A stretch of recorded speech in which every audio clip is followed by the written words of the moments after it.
In this video, I'm going to share with you my 3 tips for building a successful and sustainable exercise routine in 2022 for the over 50 woman. So if that sounds like your bag, then please keep watching.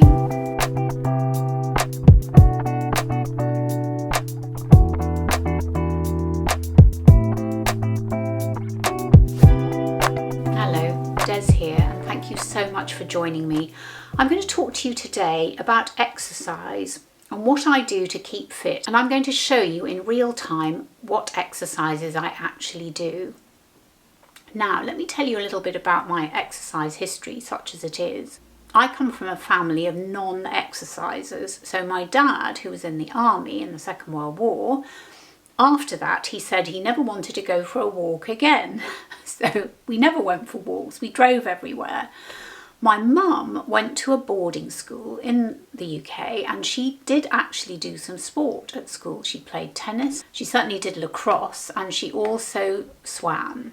So she taught me to swim, but apart from that, she never carried on with any of the other sports that she'd done at school because it just wasn't her bag. And again, walking was not really in her thinking at all, even though we lived across the road from a park.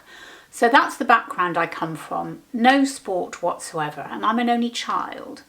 On top of that, I went to a school right in the middle of London, which had no sports facilities of its own apart from a gym. We used to go to the park to do some exercises, but I can't really remember doing very much. And then my other problem was that I had asthma as a child, so not only was I allergic to cats and still am, but I couldn't really run in the cold weather. So all these things conspired to make sport a real no-no for me. The only thing that did happen, well, 2 things that happened really. I did ballet and I absolutely loved that, but as soon as I discovered horses and reading books about girls who had horses, I was desperate to get my own horse. My mother, mad woman that she was, actually conceded to that and bought me a pony. I don't know what she was thinking, and I had to trek all the way down to South London to ride the thing. Anyway, gave that up after a while as well. And the only other sport that I did try and do was tennis, and I think I could have been good at it had I stuck to it, but I never stuck to it. I mean, I was a terrible non-sticker to anything kind of gal. Fast forward many years later, we come to the 80s and it's Jane Fonda time, and I did try to do some aerobic exercises based on her classes. So I used to go to classes, but again I sort of dip in and out. I wasn't really good at sticking to a timetable and having to go to a class after work, so didn't really stick to that either. Fast forward again to say the mid-90s, when I used to spend quite a lot of time in the north of England and with my kids, and we used to go walking up fells, which are what the hills are called in Cumbria in the north of the UK.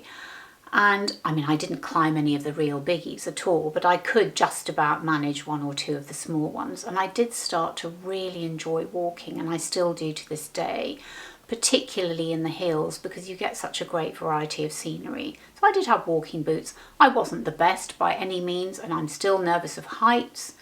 I was nervous of height, so coming down a hill wasn't great for me. Sometimes I'd have to come down on my bottom, that's how bad I was. But at least I got out in the fresh air and I did actually use my limbs.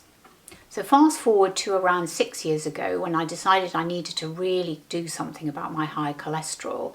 So I really put myself on quite a rigorous diet, and I also exercised quite vigorously in a local gym. However, it made absolutely no difference to my cholesterol at all. In fact, if anything, it went up. So I went to see a heart specialist, and she said, okay, you've obviously got some kind of congenital high cholesterol, if there is such a thing. And she did suggest I go on statins. So I did that, but I still tried to carry on exercising. And unfortunately, while I was exercising at the gym, I injured my knee and I got a meniscus tear.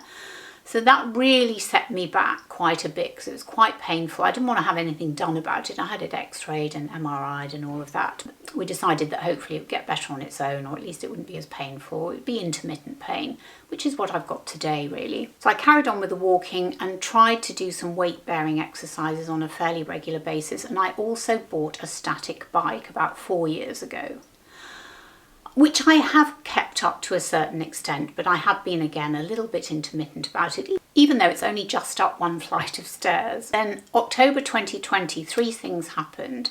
I twisted my ankle really badly. I picked up a bag of coal and gave myself sciatica, and I found that I couldn't lift my arm properly. I could only lift it to about here instead of lifting it right above my head.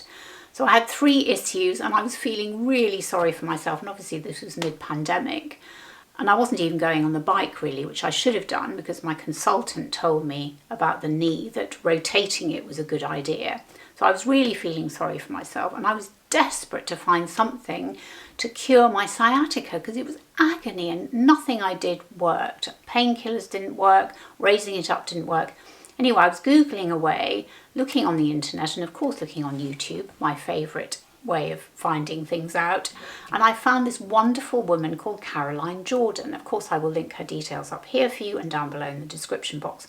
Now she has an absolute plethora of videos on well, they're kind of circuit training exercises without weights and for all sorts of different conditions. I think she must have injured her foot because her first set of videos had the words hurt foot in them.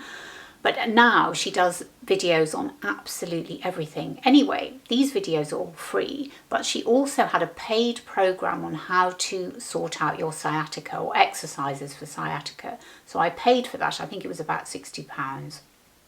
And honestly, I did those exercises. I did the whole program for 4 weeks, and I promise you at the end of the 4 weeks my sciatica had almost gone, and it had been really painful. I'd even been to see a physio. Anyway, this channel isn't about her specifically, but what it is about is her attitude and her mantra about exercise. And her mantra is movement is medicine with the right prescription. And I absolutely found that to be true. I mean, I had heard that kind of message before because another channel I will link up here in the corner for you and down below in the description box is by a friend of mine who I met, who was a kind of a colleague when I used to work for a breast cancer charity, and she started an organisation called Move It or Lose It for elderly people who needed to do exercise. And that is also a great resource. But anyway, movement is medicine with the right prescription, I think is a fantastic mantra. So after I had recovered from my sciatica, and I have to say it's never come back, I have stuck to doing Caroline Jordan's exercises. I have found some other fantastic exercise channels on YouTube, and one of them is Yoga with Adriene, which I used to try and do a few years ago, but yoga wasn't really for me. I found it too gentle and also too difficult in parts, I have to say as well. But that's a wonderful channel if you fancy trying out some yoga, because the whole point of this video is to tell you that you really do need to exercise. So once I'd cured my sciatica, I then started to do some of Caroline Jordan's regular exercises. So I chose a couple of exercises. The one I'm doing in the video here is a 10-minute all-over body circuit training exercise, which as you can see I struggle with at times, but it's a really good 10-minute weight-bearing circuit training exercise routine. But she's got so many on there. So sometimes at the weekend I'll do a 20-minute one, sometimes I'll do a 15-minute one, sometimes I'll do just upper body and sometimes just lower body. And I also supplement that with either fast walking or using the static bike. Now, as I said to you, I'm no angel and I don't stick to this all the time, but the reason I try to do this is because when you get older, when you are postmenopausal, it's so important to do weight-bearing exercises. So why am I telling you that I think movement is medicine with the right prescription? Because as we age, when we get into our 50s and our 60s, because when we reach the menopause and beyond, we don't produce as much estrogen, and estrogen helps to keep our joints healthy. So in order to supplement that, we need to exercise our joints. I mean, if you think about it, our knees, our hips and our shoulders, that is a confluence of joints which really need to be supported by weight-bearing exercise in order to keep healthy. Of course, the other thing I haven't mentioned is I've got osteoporosis, and in a way that's my own fault. Well, not my own fault exactly, but if I'd exercised more and if I'd taken the pill that I was given a few years ago, which I decided not to take when I had osteopenia, which is a condition that sort of says, well, you're on the road to having osteoporosis. If I'd done that, maybe I wouldn't be in the position I am now. However, I am healthy. I know my bones are thinner, but now that I'm doing weight-bearing exercise, I hope that next time I have a bone scan, at least things won't have got any worse. So why am I telling you all this? Well, in a way, It's to convince myself that I'm doing the right thing, that movement really is medicine. And I know that my posture's improved. I know that my knees, my hips and my back and my shoulders have all improved since I've been doing these exercises. And I really feel that at 67, I am as fit as I've ever been. I mean, I can't run a marathon. I can't swim that many lengths without getting out of breath. But basically, I am relatively fit. I can walk for quite long periods and I enjoy that. I do the static bike, I do the Caroline exercises, and I try to swim a bit if I can. In fact, I'm really looking forward to going into the North Sea on New Year's Day. By the time you watch this, I may have already been in, and if I have, I'll link a picture up in the corner for you. So I really feel vital, I feel well. Yes, I've got conditions, I've got osteoporosis, I've got I take statins, I've got an underactive thyroid, which I take tablets for, but my bloods are healthy. I had my bloods done recently. The only thing I was deficient in was zinc, which I now take a supplement for. So touch wood, all is well. And I want to live as long and a healthy life as I possibly can. So let me share with you my 3 tips for developing a successful and sustainable exercise routine. Tip 1. Find an activity that fits into your life. That is so important. It's got to be easy. It's got to be, well, it won't necessarily be fun because I can't promise that I find all the exercises I do fun. I mean, the most fun I have is when I go for a fast walk. Even then I have to force myself to get out the door sometime, particularly when it's not nice weather. But things you can do to make yourself do the exercises are, for example, have a playlist on Spotify ready to go for your exercises, or have an audio book. At the moment, I'm listening to Mel Brooks's autobiography, which I'm absolutely loving. I also have a Spotify playlist that I put on when I really need to give myself some get up and go. I have my exercise gear in a little basket, so I can just pop it on and go and do the exercise that I've chosen to do that day. So that's what I mean by making it simple. Have everything handy so that whatever you need to put on or carry with you if you go out is ready to go. Tip number 2, give yourself permission not to be good at whatever activity you've chosen to do. It will take you some time, I can promise you. Even now, I can't do all the 10-minute exercise routines that I follow on Caroline Jordan. I can't do all of them. And she gives you permission on her channel to do that. She tells you, look, if you can't do a full plank, do it on your knees. If you can't do certain exercises, here's a way of adjusting it. And if you can only do 3 out of the 5, or you can only do 30 seconds instead of 50 seconds, that's fine. Don't give up and think you can't do it. Just do it anyway. And slowly but surely you will get stronger. You will be able to do more challenging exercises. So my 3rd tip is try something out of your comfort zone. Quite a few years ago now, I went on a boot camp, and I will link a picture in the corner for you where you can see that I abseiled. Now, if you know me, I am terrified of heights, terrified, so terrified that even when I go in a plane, I won't sit by the window because I just can't bear to look out. So you can imagine the idea of abseiling was not really something that I had thought I'd wanted to do, but I was on a boot camp, I wanted to give it a go. So I managed it. It was scary, it was super scary, but I did it. And I'm going to link another picture in the corner for you where I went on holiday. I went on a walking safari. Gosh, that was amazing.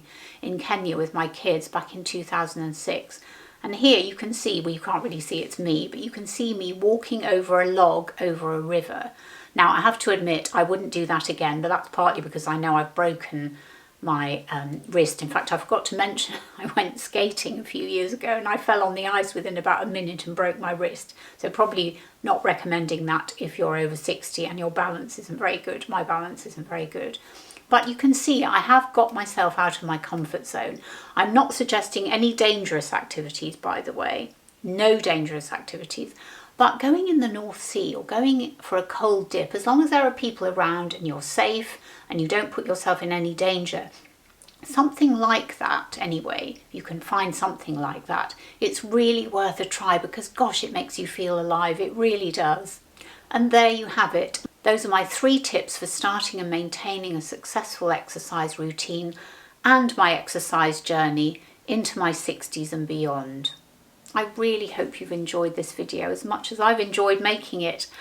And if you have enjoyed it, please consider giving it a good thumbs up, and better yet, subscribing to the channel. And leave me a comment below. Let me know, have you started an exercise program? Which exercise gurus on YouTube do you enjoy watching? Because I'm always on the lookout for new and exciting experiences. And thank you again so much for watching, and I'll see you on the next one. Bye.